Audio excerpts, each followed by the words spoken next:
Hello and welcome to Inside Out Northwest with me, Diane Oxberry. On tonight's programme, we meet the Northwest people who fear they'll lose their homes and livelihoods if the planned HS2 route goes ahead. You can't plan, you can't develop. At the moment we're in standstill.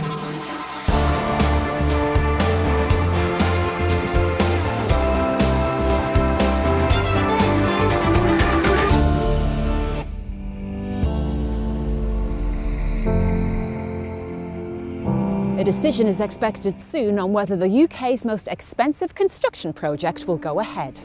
Only then will we find out if the £50 billion high-speed rail network will happen or not. HS2 will redraw the map for large parts of the countryside.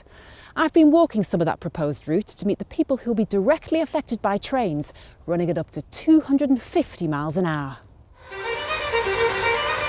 The tracks may be modern, but these trains run on routes developed by the Victorians. Their engineers faced little community resistance as they snake the new network across valleys, hills and rivers. And in doing so, they changed the landscape, like here, near Northwich.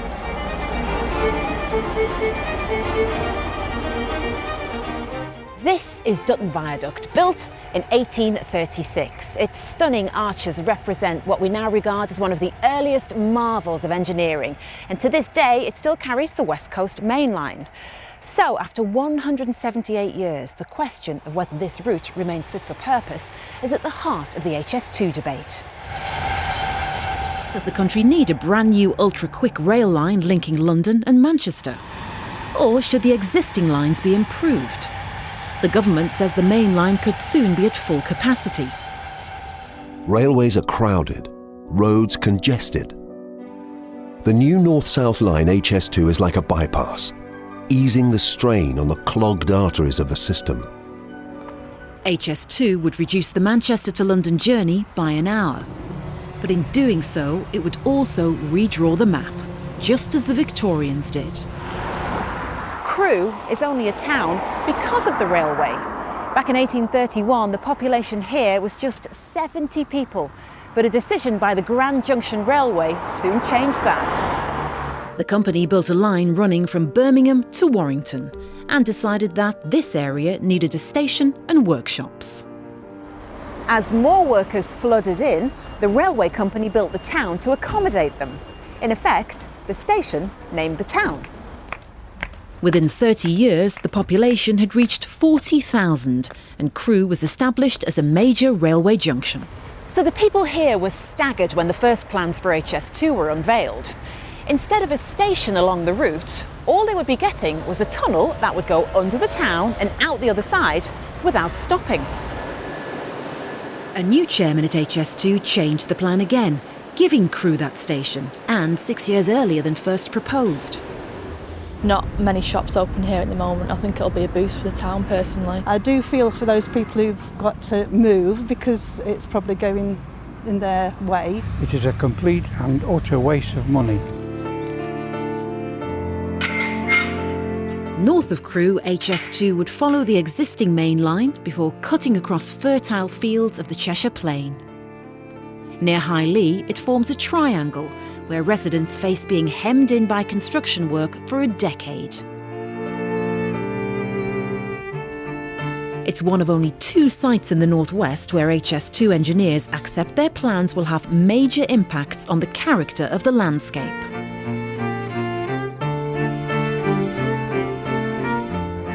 A child born today would be 19 before they could stand here and watch bullet-nosed trains on brand new tracks zipping through the Cheshire countryside on their way to Manchester or London. For the project's supporters, that day cannot come soon enough.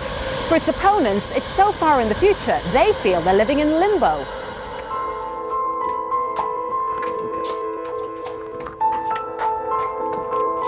Clare Worth has lived in this area of Cheshire all of her life. Now she's been told her farm and stables will be subject to a compulsory purchase order. You can't plan, you can't develop, you're reluctant to spend any money on anything. So yeah, at the moment we're in standstill. And what's the communication been like since then? Zero. We don't have any correspondence. I think everything you find out, you have to find out through the web. You've got to find out phone calls. Anything you hear is on the news. I don't think that's enough, you know. At the end of the day, the people that we don't know, that don't know us, are going to make decisions whether we like it or not.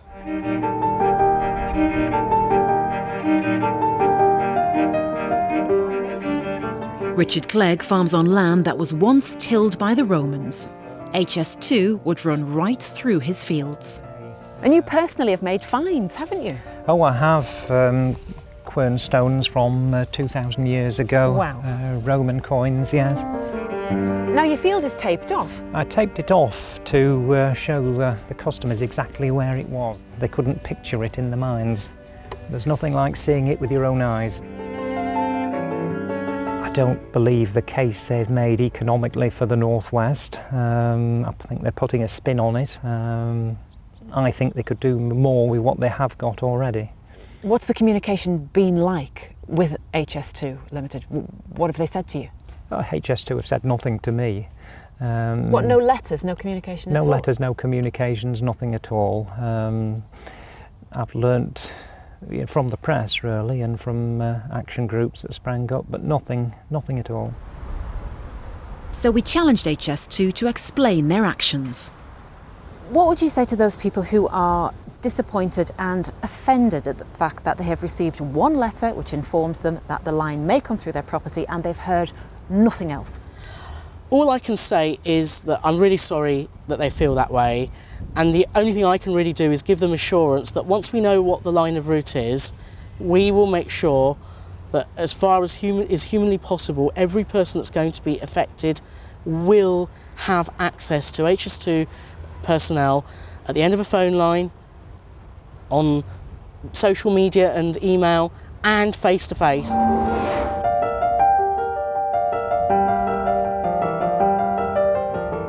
It's easy to imagine HS2 as a couple of new rail lines tucked away in a field somewhere. But when you begin to examine the engineering reports in fine detail, that's when you begin to realise what a colossal plan this is. Imagine drawing a line on a map from Birmingham to Manchester, and then consider the obstacles that you'd encounter. HS2 would cross and then later recross the M6, and as it snaked north, it would tunnel under the M56 at 3 separate locations and later cross over the M62. Here, just outside Lymm, it would cross the Bridgewater Canal and floodplain on 2 separate viaducts. As HS2 journeyed north, it would have to cross another great feat of engineering, the Manchester Ship Canal. It would do that at Hollands Green. And if you want to know how big the bridge would be, well, take a look at the M6 as it spans the canal on the Thelwall Viaduct. The railway engineers propose a structure just as big. Huge concrete pillars, each 2 metres in diameter, support a steel deck which is over 1 kilometre long and 100 metres high. The next big problem for the engineers is how to get the new trains out of Cheshire and into Manchester. The solution they found sounds pretty simple, but will be challenging to build. A tunnel, actually twin tunnels. They'll start from just up there, that's junction 5 of the M56, and run virtually all the way to Piccadilly Station. That's around 12 kilometres, nearly 7.5 miles long.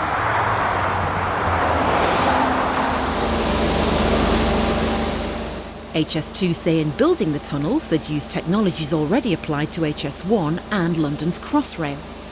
We tunnel under some of the most precious artefacts in London at various museums and galleries, and it's safe, it works, it's tried and tested, and we have an excellent track record. The tunnels would be 100 feet below ground. They'd bury under houses and gardens in Wythenshawe, Northenden, Withington, Rusholme and Longsight.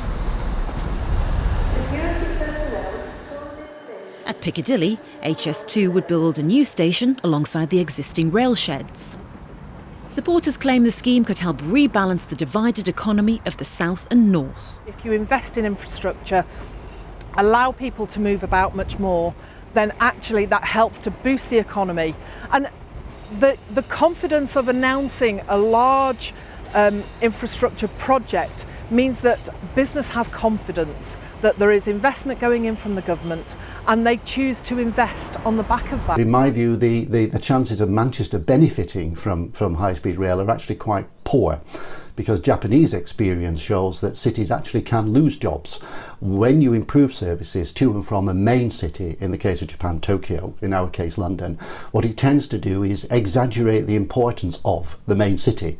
It makes it possible for people in the main city to pull businesses back to the main city and just send people out, just close down offices and close down facilities in places like Manchester. So if I was in Manchester, I would not be terribly happy at the moment. I think the claim that HS2 will heal the north-south divide is a massive overstatement. If we look at what's happened in other countries, Spain, France, South Korea, where these kinds of high-speed lines have been introduced, that simply hasn't happened. What's more likely to happen is that it will attract further people to work in London from an even wider distance, and it will enable firms in London to serve markets in the regions much more easily. So most of the advantages of this investment will accrue to London and the South East rather than to the regional cities. So all we have to go on so far are proposals, plans which may or may not come to pass. The Transport Secretary says he'll respond to the public consultation in the autumn, but that is not the same as confirming the route. In the meantime, for those people who feel their properties lie on the line, well, they'll just have to wait. For how long? At the moment, no one really knows. I couldn't have asked for a better place. I'm just happy here. I certainly was until HS2 was proposed to come through. You feel like a football, a political football, because I think if they decide this is the route they want, then the end result is the same. They'll come through anyway.